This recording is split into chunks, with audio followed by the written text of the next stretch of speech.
스테슈아 공포라디오. 흉가의 인형. 제가 어릴 적 살던 동네에는 근처에 큰 공터가 있었습니다. 큰 건물이 들어설 예정이었는지 그 공터에는 많은 건축 부자재들이 쌓여 있었습니다. 하지만 어느 날부터 어째서인지 공사가 진행되지 않았습니다. 그렇게 방치된 공터는 어느덧 동네 아이들의 놀이터가 되어 있었습니다. 물론 소문난 말갈량이이자 장난꾸러기였던 저도 예외는 아니었습니다. 공터의 중간에는 아무도 살지 않은 흉가가 있었습니다. 사실 공사가 진행되기 전에는 가까이 하지 않던 곳이라 그 집에 사람이 언제부터 살지 않았는지는 잘 모르겠습니다. 공사가 진행될 즈음에는 이미 빈집이었습니다. 물론 사람이 사는 채로 공사가 진행되지는 않았겠지만 말이죠. 그렇지만 작은 동네임에도 불구하고 그 집의 존재를 몰랐다는 것이 아직도 의문입니다. 더욱 의문인 것은 그 공터에 존재하는 집은 그 집 하나뿐이었습니다. 그 주위에는 아무도 사람이 살지 않았습니다. 어느 날은 저와 오빠와 동네 남자아이 그렇게 셋이서 흉가를 탐험하기로 했습니다. 공사가 진행된 흔적인지 흉가는 사방이 흙으로 둘러싸여 있는 모양새였습니다. 집안에도 흙이 가득했지요. 다 무너져가는 흉가인 탓인지 대낮임에도 불구하고 묘하게 스산한 기운이 감돌았습니다.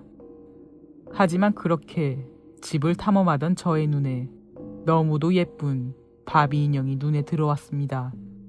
어째서 이런 흉가에 이렇게 예쁜 바비 인형이 있었을까요? 아마도 이 집에는 제 또래의 여자아이가 살았나 봅니다.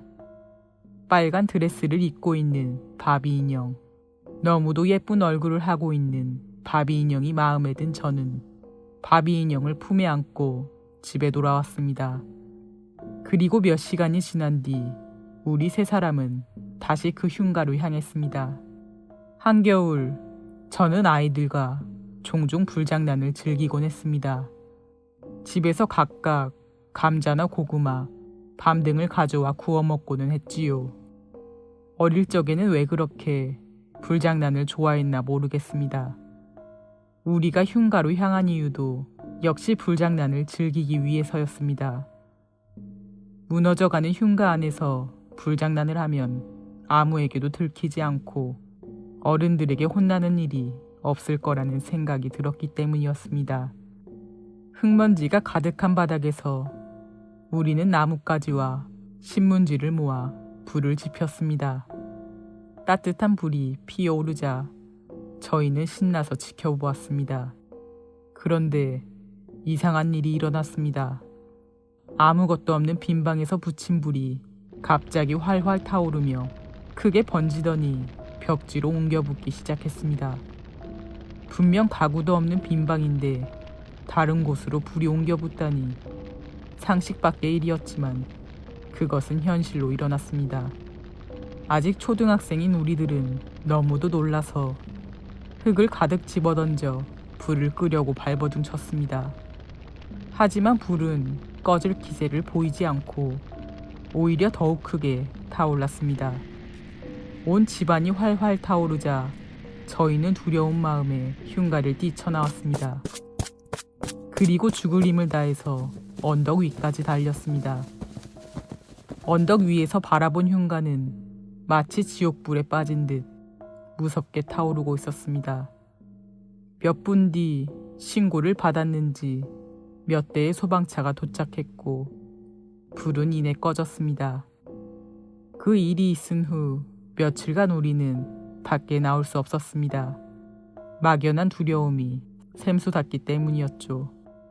하지만 어느샌가 그런 일이 있었다는 사실을 잊어가기 시작했습니다.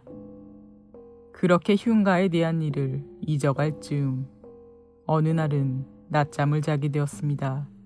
하지만 얼마 지나지 않아 잠에서 깨어났고 눈을 뜬 저는 몸을 일으키려 했습니다. 그러나 눈꺼풀을 제외한 모든 것이 움직이지 않았습니다. 내 몸이 마치 내 몸이 아닌 것 같은 묘한 기분. 저는 이것이 사람들이 말하던 가위라는 것이라는 것을 금세 깨달았습니다. 가위에서 깨어나기 위해 안간힘을 쓰던 저의 눈에 들어온 것은 머릿맡에서부터 뻗어오는 하얀 손이었습니다. 너무 무서웠던 저는 그대로 정신을 잃었던 것 같습니다. 식은땀을 흘리며 악몽을 꾸던 저는 어머니에게 발견되어 깨어났지만 그 이후로도 악몽은 끊이지 않았습니다. 꿈의 내용 중 기억나는 것은 여자아이의 미소와 빨간 원피스 그리고 하얀 손뿐. 자세히는 기억나지 않지만 하얀 손은 언제나 저를 어딘가로 끌고 가려고 했습니다. 어느 날 방 청소를 하시던 어머니가 저를 불렀습니다. 침대 머리랑 벽 사이에 이런 게 끼어 있더라. 그런데 우리 집에 이런 게 있던가? 어머니의 손에 들려 있는 것은 흉가에서 가져온 바비 인형이었습니다. 아무리 찾아도 나오지 않던 그 인형. 아마도 침대 사이에 떨어져 끼어 있던 모양입니다. 그거... 인형을 바라본 순간 제 머리에서 강렬한 이미지가 떠올랐습니다. 꿈속에서 나타나던 여자아이, 그리고 빨간 원피스. 무엇보다도 언제나 머릿맡에서 뻗어져 오던 하얀 손. 저는 갑자기 무서워져 울음을 터뜨렸습니다. 영문을 몰라 어리둥절한 어머니를 뒤로하고 인형을 손에 든 채 저는 흉가, 아니 이미 잿더미가 되어버린 그곳을 다시 찾았습니다. 그리고 잿더미 위에 인형을 올려두고는 죄송합니다. 제발 돌아가 주세요. 저한테 오지 말아주세요. 죄송합니다. 하고 울면서 빌었습니다. 다행히 그 뒤로는 가위에 눌리는 일도, 악몽을 꾸는 일도, 빨간 원피스의 여자아이가 찾아오는 일도 없었습니다. 저의 진심 어린 사과에 마음이 동한 것인지 아니면 제가 아닌 다른 아이에게로 가버렸는지는 잘 모르겠습니다.